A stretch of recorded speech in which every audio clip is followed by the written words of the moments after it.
Berkorban adalah ketika kita memberi dari kekurangan, bukan dari kelimpahan. Berkorban artinya memberi sampai sakit. Katakan sama-sama, memberi sampai sakit. Aduh, kalau memberi tanpa rasa sakit itu gak butuh pengorbanan. Katakan, amin. Contoh apa? Kalau Anda punya baju kebanyakan di lemari, terus Anda baru pulang dari luar negeri, Anda bawa 1 koper baju baru lagi. Mau masuk, si bibi juga udah bingung mau nyelipinnya di mana lagi. Terus apa yang Anda lakukan? Anda pilihin yang udah tua-tua, yang udah lama-lama, yang udah Anda gak mau pakai, betul kan? 1 koper, terus Anda bagi ke orang miskin ceritanya. Bu Heni, bisa nyumbang baju layak pakai ke Tangan Pengharapan. Saya selalu jawab dengan senang hati, ya kan? Antarlah ke kantor Tangan Pengharapan. Saya kasih tahu, sorry ya, itu bukan pengorbanan. Setuju nggak? Kenapa? Memberi tanpa rasa sakit. Apa yang berkorban? Emang lemari lu kepenuhan dan lu perlu gua bantu ngosongin gitu kan? Come on lah. Apa yang pengorbanan? Anda punya 100 juta. Lalu Anda ngasih keponakanmu 1 juta. Sakit gak kira-kira? Ya enggak lah. Itu bukan pengorbanan. Pengorbanan memberi sampai sakit. Markus 12, kita lihat sama-sama. Yesus ngajarin ini keren banget. Persembahan seorang janda miskin.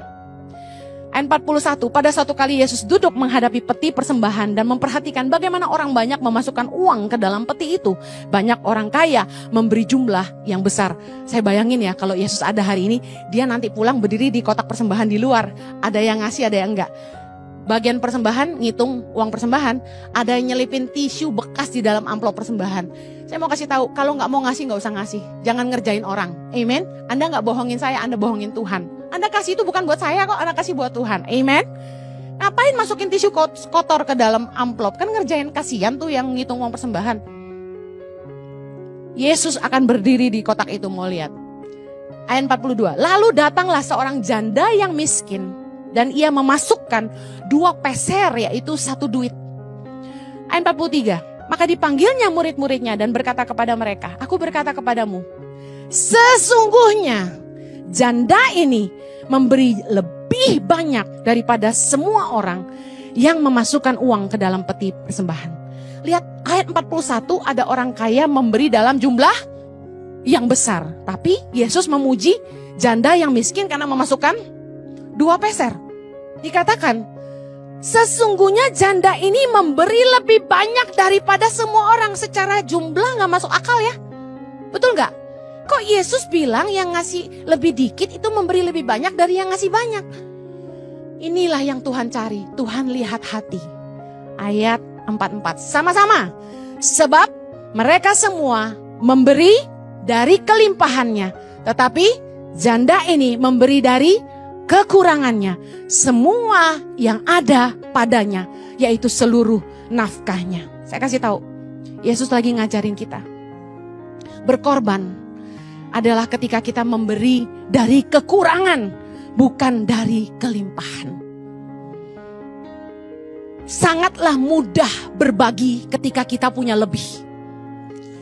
Tapi berkorban adalah ketika kita harus membagi apa yang sesungguhnya cukup untuk diri kita sendiri.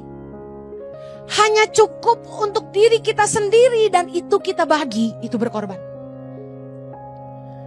Membagikan sesuatu kepada orang lain, dari kelimpahan bicara kita punya banyak sebenarnya.